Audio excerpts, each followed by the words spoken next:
Assalamualaikum warahmatullahi wabarakatuh. Perkenalkan, nama saya Imelda. Saya merupakan salah satu dosen di jurusan Kebidanan Prodi Profesi dan saya juga mengajar di Prodi Diploma 3 dan Sarjana Terapan jurusan Kebidanan Poltekkes Kemenkes Jambi. Salah satu mata kuliah yang saya ajarkan adalah mata kuliah Asuhan Kebidanan pada Ibu Nipas.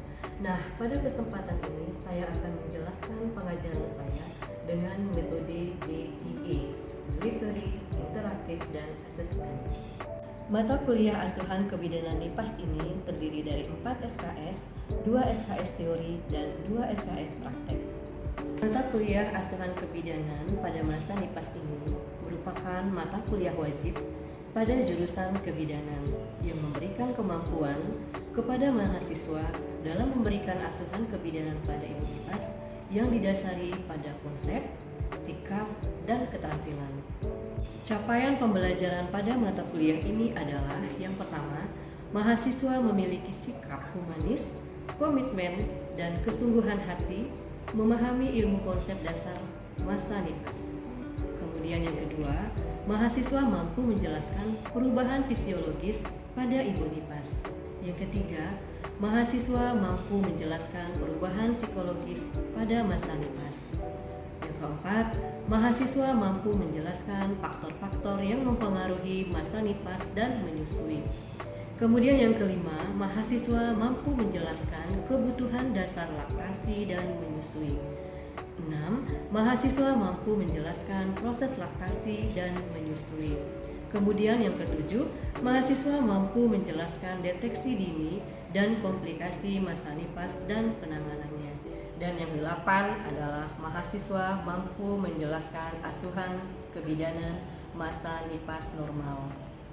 Adapun materi pembelajaran pada mata kuliah ini adalah pengertian masa NIPAS, proses laktasi dan menyusui, respon orang tua terhadap bayi baru lahir, perubahan fisiologis pada masa NIPAS, kebutuhan dasar ibu masa NIPAS, asuhan ibu masa NIPAS, merumuskan diagnosa atau masalah, kemudian merencanakan asuhan kebidanan, pelaksanaan asuhan kebidanan, evaluasi asuhan kebidanan, tindak lanjut NIPAS di rumah, cara deteksi dini komplikasi pada NIPAS dan penanganannya, kemudian dokumentasi asuhan dalam bentuk laporan asuhan kebidanan masa NIPAS. Metode pembelajaran pada mata kuliah ini adalah berfokus pada student centered learning. Dan untuk pembelajaran di kelas yaitu dengan ceramah interaktif, tanya jawab, simulasi, dan demonstrasi. Dalam pembelajaran, saya berinteraksi dengan mahasiswa, mengajak diskusi, dan berupaya mengajak mahasiswa untuk berani bertanya dan berdiskusi serta menyampaikan pendapatnya. Di akhir pembelajaran, saya akan melakukan refleksi untuk mengetahui dan mengevaluasi sejauh mana pengetahuan mahasiswa tentang materi pembelajaran yang sudah disampaikan. Dan untuk praktek dilakukan secara simulasi dan demonstrasi di kelas. Kemudian mahasiswa akan melakukan praktek di labor, tentunya di bawah bimbingan saya. Sistem penilaian pada mata kuliah ini terdiri dari 20% tugas, 30% penilaian UTS, dan 50% penilaian UAS, di mana 20%-nya nilai ujian tulis dan 30%-nya adalah nilai ujian praktek. Selanjutnya saya akan menampilkan video pembelajaran saya di kelas, kemudian praktek di laboratorium. Materi yang saya ajarkan pada mata kuliah NIPAS ini adalah perawatan payudara pada Ibu Nipas.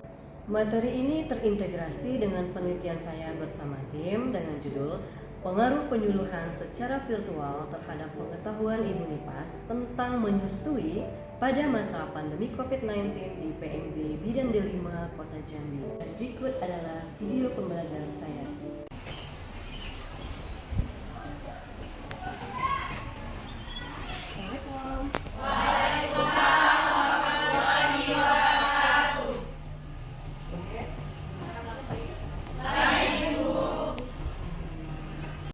wabarakatuh. Waalaikumsalam warahmatullahi wabarakatuh. Baik, alhamdulillah pada hari ini kita bisa melanjutkan perkuliahan kita ya, mata kuliah asuhan kebidanan pada Ibu Kipas. Nah, pertemuan kita hari ini akan membahas tentang perawatan payudara ya. Sudah bisa dilihat di slide itu ya. Ada yang tahu perawatan payudara itu apa? Kan? Sebenarnya perawatan, berarti kan merawat payudara berarti perawat payudara ya. Oke, kita lihat di slide. Perawatan payudara ya pada ibu nipas, karena perawatan payudara ini sebelum ibu nipas juga ada perawatan payudara pada ibu hamil ya, tujuannya untuk mempersiapkan laktasi ya.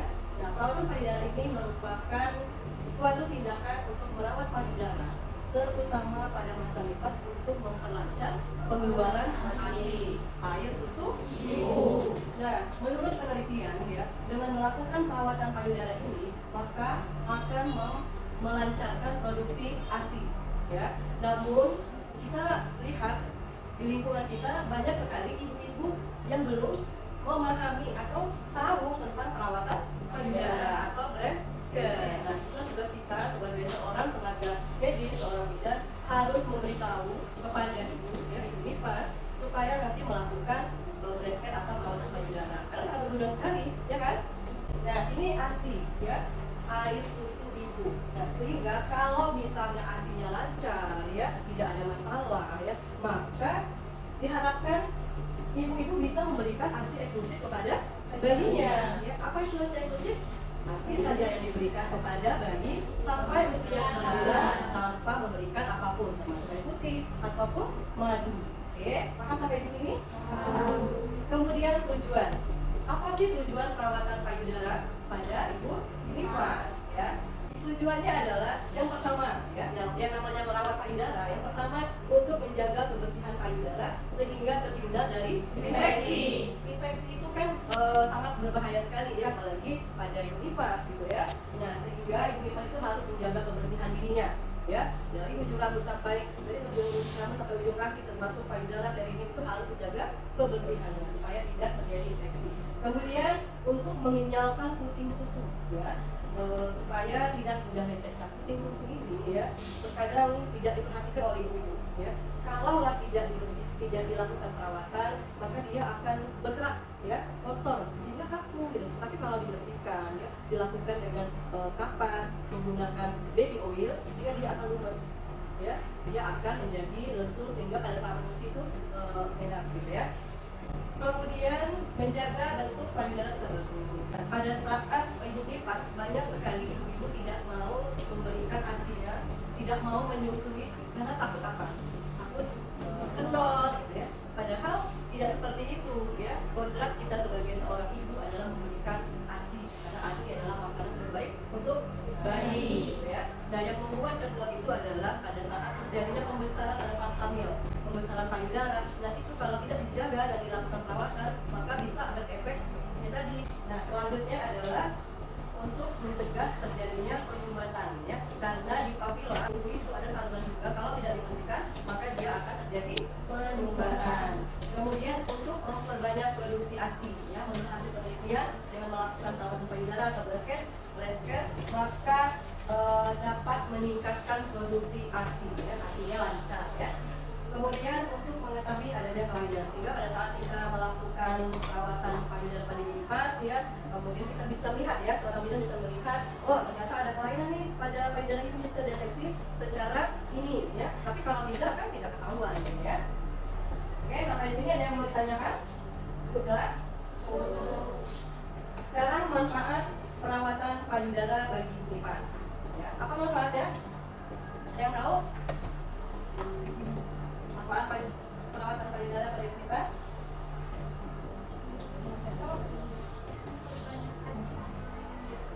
Apa soalnya?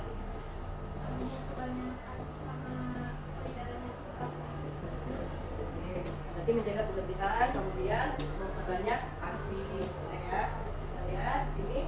Yang pertama memelihara kebersihan payudara itu sehingga bayi bisa menyusui. Benar jawaban temannya tadi ya, menjaga kebersihan payudaranya. Kemudian melenturkan dan menguatkan puting susu sehingga bayi mudah menyusu ya. Karena tadi dilakukan perawatan sehingga tidak menjadi lentur. Kemudian mengurangi risiko luka saat bayi menyusu ya. Kalau tadinya tidak dirawat, kemudian juga teknik menyusui tidak benar, maka bisa menyebabkan lecet pada puting susunya. Ya. Kemudian dapat merangsang kelenjar air susu sehingga produksi ASI menjadi lancar. Kita lanjut ya, akibat yang timbul jika tidak melakukan perawatan payudara pada masa nifas. Yang pertama, puting susu ke dalam ya, puting susunya masuk ke dalam. Kemudian ASI-nya lama keluar ya, ASI-nya lama keluar. Kemudian produksi ASI terbatas. Karena kalau penelitian tadi mengatakan ada satu kelompok ibu nifas diajarkan tentang merawat payudara. Satu kelompok lagi tidak melakukan perawatan payudara. Ketika dilihat ya, diteliti ternyata yang melakukan perawatan payudara atau breastfeed ini produksi ASI-nya lebih banyak dan lebih lancar ya. Itu penelitian ya sudah menjawabnya ya. Kemudian pembengkakan pada payudara. Nah, kalau ASI-nya tidak lancar ya, kemudian bayinya tidak menyusui ya, kerap sekali kita temui pada daerah-daerah itu ibu mertua ya, orang tua suami itu memberikan susu formula ya kan, padahal di hari pertama itu memang ASI belum keluar ya kan. Nah, di hari kedua harusnya sudah keluar ya. Nah, kalau tidak diberikan ASI kemudian susu formula yang diberikan, maka akan terjadi pembengkakan pada payudara itu. Kalau pembengkakan nanti akan terjadi nyeri ya, kemudian bisa terjadi mastitis ya, kemudian bisa menyebabkan abses. Hal yang sepele bisa menyebabkan hal yang harusnya tidak terjadi ya. Nah, seperti itu. Kemudian payudara beradang tadi ya, kemudian payudaranya kotor karena memang sebelum kita melakukan perawatan payudara itu kita belum membersihkan dulu puting susunya gitu ya. Kemudian ibu belum siap menyusui, kulit payudara terutama puting akan mudah lecet ya. Apalagi anak pertama ya tidak melakukan perawatan payudara, kemudian teknik menyusuinya juga salah. Jadi tugas kita sebagai seorang bidan nantinya harus memberitahu nih, ibu, bu, nanti kalau misalnya menyusui melalui pada saat masa nifas kita melakukan perawatan payudara, diajarkan ininya seperti apa gitu ya. Kemudian teknik menyusui benar itu juga salah satu yang sangat mempengaruhi supaya puting susunya tidak apa? Tidak. Kita lanjut. Kapan sih waktu pelaksanaannya? Apa nih waktu pelaksanaannya breastfeed tadi? Ini dilakukan pada hari ke-2 setelah melahirkan. Berapa kali dilakukan dalam sehari? Dua kali. Jadi pada saat mandi, punya bisa melakukan sendiri. Mandi pagi, kemudian mandi sore. Walaupun sebenarnya ibu itu tidak menuntut kemungkinan lebih 2 kali mandinya karena kan gerah ya. Nah, jadi 2 kali nanti diajarkan pada saat nanti dia bisa melakukannya ya, mandi pagi dan mandi sore. Kemudian lanjut hal-hal yang perlu diperhatikan. Nah, untuk melakukannya ini tidak boleh kukunya panjang ya. Ada nggak yang kukunya panjang? Ya, tidak nggak boleh kukunya panjang ya. Jadi kasih tahu ke ibunya supaya sebelum melakukannya itu kukunya harus dipotong. Kemudian cuci bersih tangan dan utama jari tangan ya. Jadi kukunya pendek, tangannya harus cuci supaya bersih karena ini kan akan melakukan di belakangnya. Kemudian lakukan pada suasana santai. Jangan kamu paksa ibunya ya. Jangan pula tergokok-gokok, nanti yang ada malah sakit ya. Ada pertanyaan sampai di sini? Cukup jelas? Kita lanjut ke langkah-langkah perawatan payudara. Ini persiapannya ada persiapan ibu, kemudian persiapan alat, ya, kemudian kita melakukan tindakan atau pelaksanaannya. Ya. Apa sih persiapan ibu? Tadi ya, ibunya harus cuci tangan, pastikan kukunya pendek. Kemudian buka pakaian. Jadi ibunya itu nanti buka pakaian tapi ditutup biar tetap menjaga privasi pasien ya. Kemudian persiapan alat ya. Apa aja persiapan alat? Coba. Del. Aduh, apa lagi? Kapas. Kapas yang ujungnya bulat. Apa lagi? Oil. Waslah. Nah, ini biasanya kita menggunakan waslah untuk kompres ya. Kompresnya nanti ada kompres hangat, ada kompres dingin. Nah, kita nanti menggunakan breast gel pack ya. Dia berupa jelly. Nanti ada yang dingin, ada yang hangat, jadi lebih memudahkan. ya. Bentuknya ada di ya. Kemudian baskom berisi air, ya. Airnya air hangat dan air dingin. Kemudian kita melakukan pelaksanaan. Oke, tadi kan gue bilang ada breast gel pack ya. Ini bentuknya seperti ini. Kalau WhatsApp udah tahu semua ya. Bentuknya seperti ini. Dia berbentuk jelly. Nah ini nanti bisa untuk mengganti WhatsApp tadi ya. Seperti ini. Ke payudara ibu ya. Nah ini isinya jelly. Nah ini penelitian sudah melakukan bahwa ini bisa lebih baik menggunakan ini ya. Ini nanti dimasukkan ke dalam freezer dan dingin, kemudian ini direndam dengan air hangat ya. Kemudian langkah-langkah perawatan payudara. Nah, sebaiknya kita melakukannya secara sistematis. Pertama, buka pakaian ibu ya. Kalau ibu nggak dibuka pakaian, gimana mau melakukan tindakan ya kan? Diharapkan di ruangan tertutup, privasi pasien dijaga, kemudian tetap kita kasih tahu ke ibu kita akan melakukan perawatan payudara ya, tetap kita melakukan izin kepada ibunya, kemudian setelah disetujui ibunya kita baru melakukan perawatan payudara. Nah, kemudian ada handuk ya, nanti kita praktek lihat ya, ada handuk diletakkan untuk menutup payudara ibu ya. Jadi handuk itu di sini diletakkan sama di bawah dibuka supaya tidak basah ya kalau kita melakukan tindakan. Kemudian kompres puting susu dengan menggunakan kapas minyak selama 3 sampai 5 menit ya.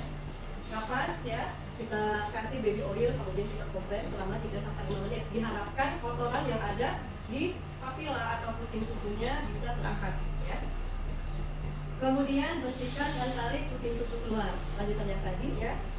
Selanjutnya ketuk-ketuk sekeliling puting susu dengan ujung-ujung jari. Kemudian tangan kita licinkan dengan baby oil ya. Kita licinkan dengan baby oil. Tahu ya baby oil? Baby oil di tangan. Kemudian kita licinkan dengan baby oil. Kemudian menyokong payudara kiri ya, menyokong payudara kiri dengan tangan kiri ya. Menyokong payudara kanan dengan tangan kanan. Oke.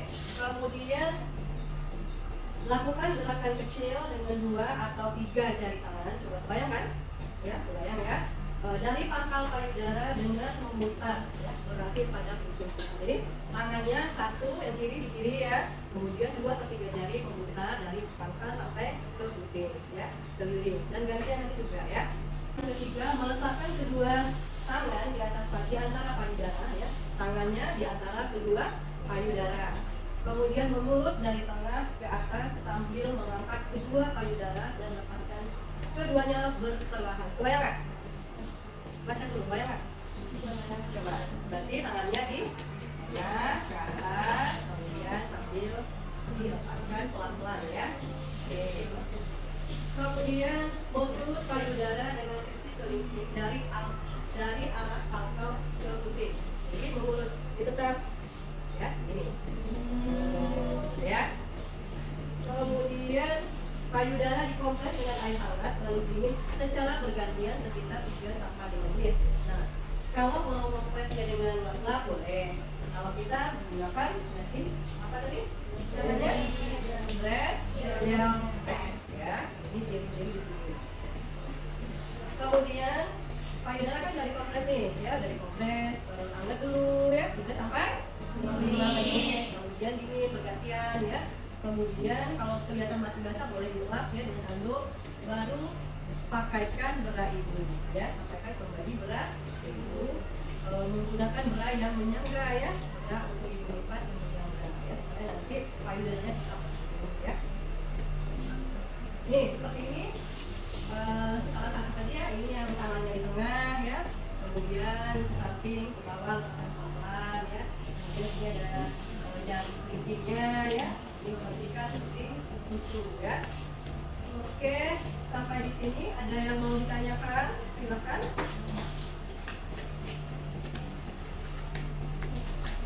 Ya.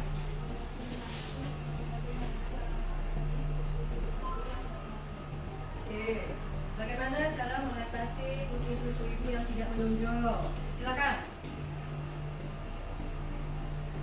Silakan bagi yang mau menjawab. Tadi kan ibu jelaskan tuh di awal, bagaimana caranya? Ayo.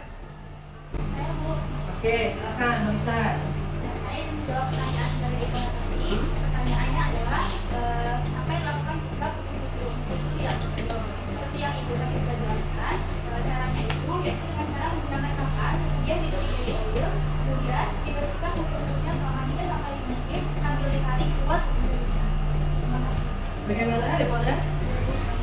Oke, yang lain sudah paham ya? Ada lagi yang mau ditanyakan? Ya. Kenapa pada ibu ini payudara itu lecet? Kenapa pada ibu menyusui payudaranya lecet?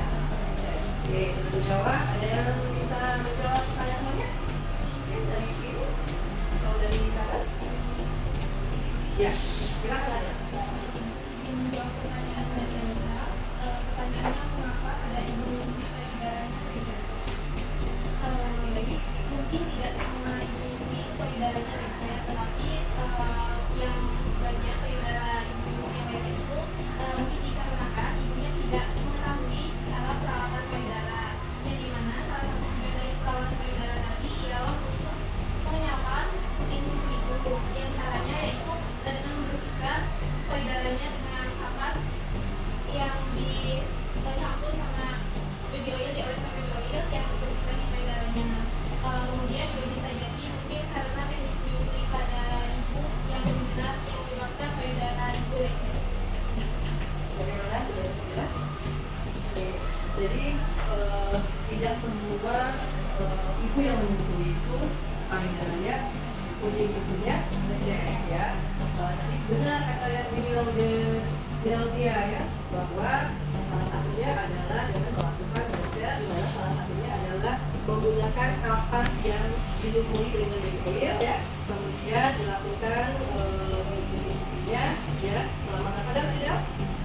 3 sampai 5 menit sehingga bisa membuatnya kenyal dan tidak kaku ya. Kemudian juga mungkin posisinya yang salah gitu ya. Nah, nanti kita akan belajar dari posisi benar tapi di pertemuan berikutnya. Oke, baik. Alhamdulillah ya yang bertanya sudah bisa yang menjawab. Artinya apa yang Ibu sampaikan berarti bisa kalian tangkap. Semoga apa yang tadi sudah Ibu sampaikan ya bisa menjadi bekal nantinya pada saat kamu turun dinas ya. Nanti kita praktekkan dulu di labor.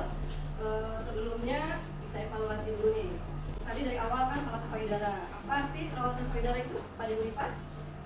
Perawatan yang yang dilakukan untuk membersihkan saluran payudara selama masa nifas. nifas dan memperlancar ASI. Oke. Kapan sih dilakukan? Hari kedua setelah melahirkan. Berapa kali? 2 kali sehari. Kemudian apa sih yang harus diperhatikan pada ibunya kalau misalnya ibunya mau melakukannya sendiri? Sudah diajarkan nih, kemudian dia melakukan sendiri di rumah. Apa sih yang harus diperhatikan ibunya? Menjaga kebersihan. Kebersihan tangan ya. Kukunya harus dipotong. Sumbunya harus pendek ya. Kemudian oke, kemudian peralatannya nih. Apa aja sih yang digunakan peralatannya? Kapas.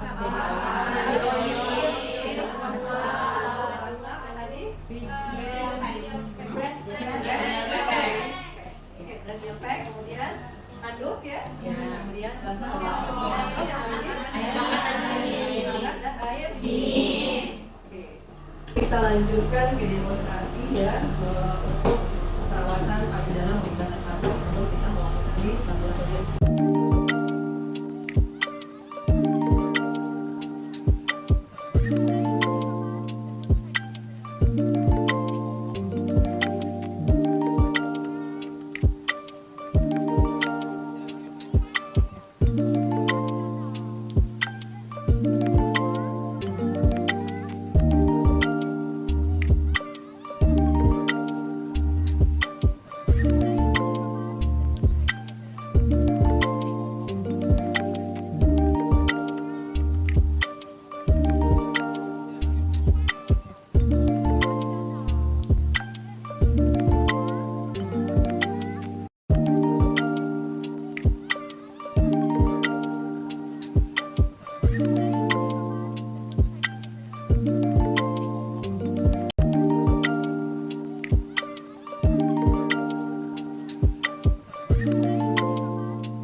demikianlah ya pembelajaran kita pada hari ini. Lanjut kita praktek ya. Mohon maaf jika ada yang salah. Wassalamualaikum warahmatullahi wabarakatuh. Waalaikumsalam warahmatullahi wabarakatuh. Assalamualaikum warahmatullahi wabarakatuh. Waalaikumsalam warahmatullahi wabarakatuh. Baik, kita lanjutkan untuk praktek labnya ya, mata kuliah asal kebidanan bebas. Praktek tentang bagaimana caranya melakukan perawatan payudara atau breast care. Kita melakukan praktek ya, nanti satu-satu mencoba sambil dibimbing ya. Silakan siapa yang mau duluan? Oke, yuk yang lainnya mungkin bisa melihat dulu ya temannya melakukan praktek. Yuk, kita praktek.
Melakukan praktek ya, masing-masing sudah dibimbing melakukan praktek pada ibu nipasnya kalau payudara. Bagaimana rasanya? Senang ya, senang sudah bisa melakukan praktek, menambah ilmu, menambah keterampilan ya. Oke, semoga bisa bermanfaat ya, bisa nanti diterapkan ke ibu nipas pada saat kamu dinas, atau bisa mengajarkan ke tetangganya gitu ya, atau keluarganya yang mungkin saat ini sedang nipas ya, sehingga ilmu yang didapat berguna dan bermanfaat bagi semua gitu ya. Ini tadi ada yang masih perlu bimbingan, nanti latihan lagi terus ya. Oke, demikianlah praktek kita hari ini. Ibu akhirnya assalamualaikum warahmatullahi wabarakatuh. Waalaikumsalam warahmatullahi wabarakatuh.